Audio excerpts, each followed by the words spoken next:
जिंदगी में छोटी छोटी चीजों को जन्म लेने दिया करे, ताकि वही एक राय के दाने के जिसको हम बिल्कुल छोटा दाना समझते हैं, जब हम छोटा सा कलाम कबूल करेंगे, जब हम छोटी सी दुआ शुरू करेंगे, जब हम थोड़ा थोड़ा खुदा के साथ चलना शुरू कर देंगे, तो ऐसा ऐसा ये चीजें हमारी जिंदगी में मल्टीप्लाई होती चली जाएंगी। हालेलुया।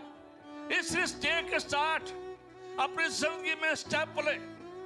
कई बार हम सोचते हैं मैं सिर्फ खुदा को उसी वक्त दूंगी जब मेरे पास बहुत सदर प्यार पैसा होगा। अब थोड़े में स्टार्ट ले, थोड़े में खुदा को देना सीखिए। आपके पास टाइम शॉर्ट है, टाइम ज्यादा नहीं है, अब छोटी सी दुआ करना शुरू करें। आप छोटी सी कोई ना कोई बातचीत ऐसी करना शुरू करें जिससे ताकि आप इन स्पिरिट खुदा के साथ कनेक्टेड होते चले जाए। इसलिए यीशु मसीह जब शागिर्दों का ज़हन खोल रहे हैं कि शायद तुम्हारे दिलों में एक बहुत बड़ा महल है, एक बहुत बड़ी लैंड है, एक बहुत बड़ी फौज है, एक बहुत बड़ा दरबार है, इसलिए यीशु मसीह ने कहा नहीं, खुदा की बादशाही राई के दाने के बराबर है, जो बिल्कुल थोड़ी सी शुरू होती है, एक रोशनी की किरण जब पहुंच जाती है तो फिर ऐसा ऐसा पूरा इंसान मुनव्वर हो जाता है। हालेलुया।